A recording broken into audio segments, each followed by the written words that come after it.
Hello everybody and welcome back to my studio. So today I am going to be completing the 5th painting in my Canada 150 food series, and it is going to be of a couple of Canadian butter tarts. And I actually didn't even know that butter tarts were Canadian, but I was pleased to find that out because they are one of my favorite desserts.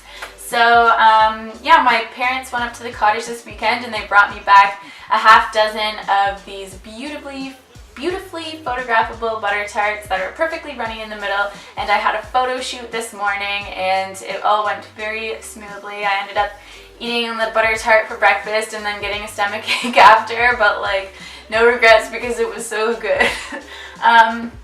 And I actually, a couple weeks ago, my friend came over and she was teaching me how to make butter tarts because I wanted to make them with her and then photograph those ones to paint, but they turned out delicious, like they tasted amazing, but they weren't really runny in the middle, and that's what I was looking for, is having the filling kind of like flowing out of the butter tart and getting the same kind of nice like light reflections that I had in the maple syrup on the pancakes.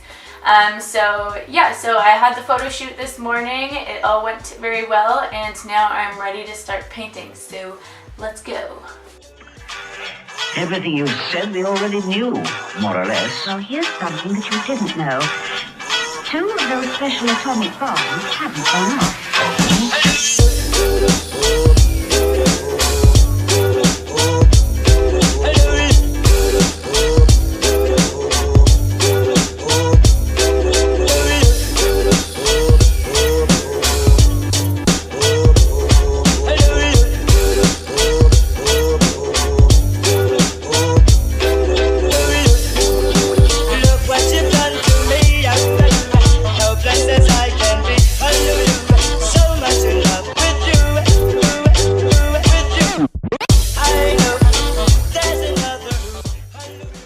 Okay, so thank you for watching that time-lapse video. I've actually been really delayed on the making of this entire video because my art show was actually this past weekend, where this made its first live debut. So I got a lot of compliments from it. It was kind of funny. A lot of people were just kind of like walking by my booth and then say, "Oh, butter tarts," and so it was drawing a lot of people in, and I was getting lots of compliments, so that was really nice. Yeah, so I'm happy with how it turned out. I kind of have figured out from this painting and also the pancakes painting and a lot of my tiny like 3x3 paintings that I really enjoy painting things that have kind of like a shine to it, or like a glass-like look to it.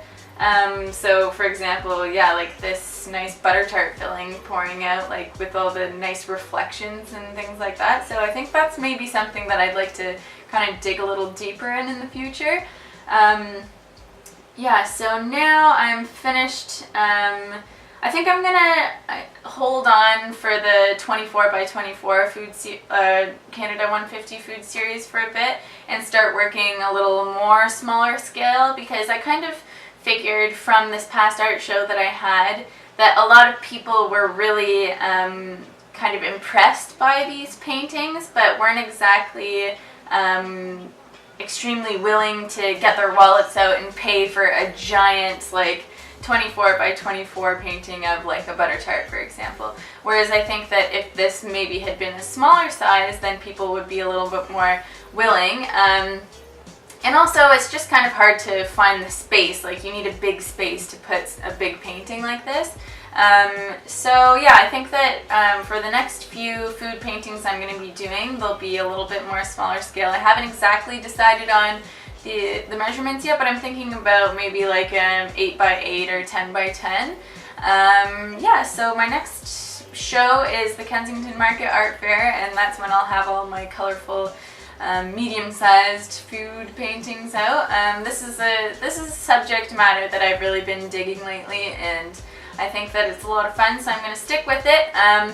For the Kensington Market Art Fairs that I'm participating in, and that's June 25th and September 24th. Those are the 2 dates that I will be partaking. However, I have the Oakville Art in the Park, which I recently got into, which is great. But I think that for that art show, I'm going to kind of put a hold on my food stuff and go back into maybe doing more like oil painting and landscapes and florals and that kind of thing. I think that that would do really well in the Oakville Art in the Park. And I also do miss painting that subject matter as well. And I think that at this stage in my career, it's really important for me to be experimenting with a bunch of different things and, you know, dig deep sometimes when I am interested in one thing, but also to keep my mind open and do a bunch of experimenting so that I can really find my unique voice in the future. So, thank you for watching this video. If you thought it was helpful or if you want to see more, you can subscribe to my channel, leave a comment below, give me a like. I am Brooke Cormier, and I'll see you next time.